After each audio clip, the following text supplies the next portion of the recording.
سلام.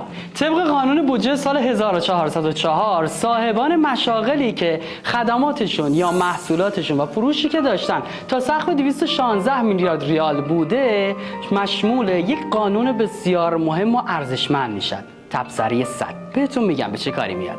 تبصره ماده 100 قانون چی میگه؟ میگه آقای محترم، خانم محترم، شما نمیخواد اظهارنامه پر کنی و دفتر اسنادتو برداری بیاری کارشو بخوای انجام بدی مثل قدیم.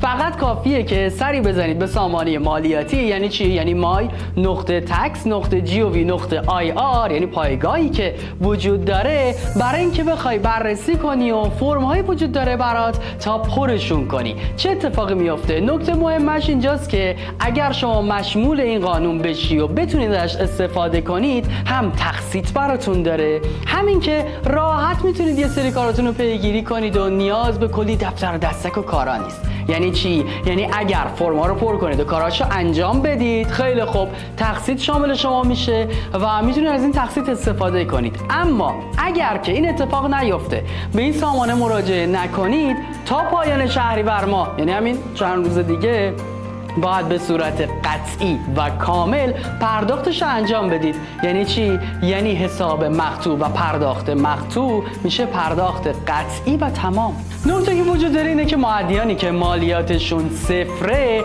دیگه نیازی نیست بیان سراغ پر کردن فرم و تایید کردنش و انجام کاراش. از طریق پیامک اطلاع رسانی میشه و هیچ کدوم از این کارا رو نیاز نیست انجام بدید. نکته قابل توجهی که وجود داره اینه که مشمولان تبصره 100 میتونن خودشون انتخاب کنن که آقای مالیاتی که من دارم پرداخت میکنم کجاها استفاده بشه. اصطلاحاً بهش میگن نشاندار کردن مالیات، که برای مثال در سال گذشته 35 پروژه با همین نشاندار کردن مالیات کاراش انجام شد و در سال 1404 هم 16 پروژه مد نظر هست تا با نشاندار کردن مالیات توسط مؤدیان کارشون انجام بشه. که مثلا من دارم میخواد در حوزه کشاورزی مالیات من پرداخت بشه، پزشکی پرداخت بشه، آموزشی پرداخت بشه، یا حوزه‌های مختلفی که توی این 16 پروژه به صورت کاملا شفاف مشخص شده و شما میدونید این مالیاتتون دقیقاً قراره کجا استفاده بشه. حالا بریم سراغ مشاغلی که مکلف بودن نصب کارتخوان داشته باشن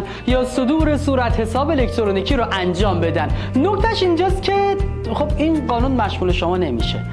لطفاً کانال رو عوض کنید، چون که باید این کار رو انجام بدید تا این تبصره 100 شامل شما بشه، اون بحث تقسیط و فلان و اینجور صحبت ها. حالا اگر من از این تبصره 100 استفاده کنم، از این ماده 100 استفاده کنم، چه اتفاقی میفته؟ چه مزایایی برای من داره؟ نکته اولیه که خب نشاندار میشه مالیاتم. یعنی میدونم مثلا توی ساخت این بیمارستان منم شریک بودم، توی ساخت اون مدرسه منم سهیم بودم.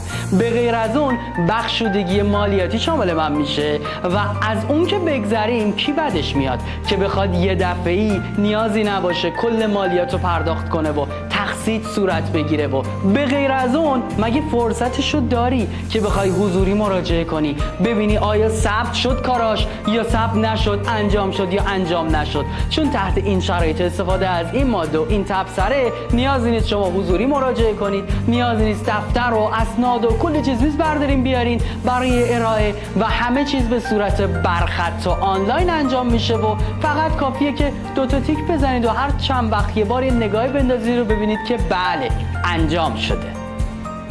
یه آمار کوچولو بگم و تمام. در سال گذشته حوالی 8 میلیون نفر از همین ماده 100 استفاده کردن و 72% مالیاتشون شد صفر. بله صفر. و فکر میکنم پیشنهاد خوبی باشه که بخواید پیگیرش باشید تا ببینید این تبصره 100 و این ماده 100 چیه و چقدر میتونه کاربردی باشه برای شما.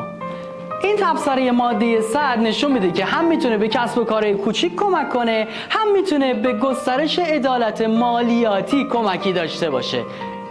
100 یادتون نره. دست شما درد نکنه.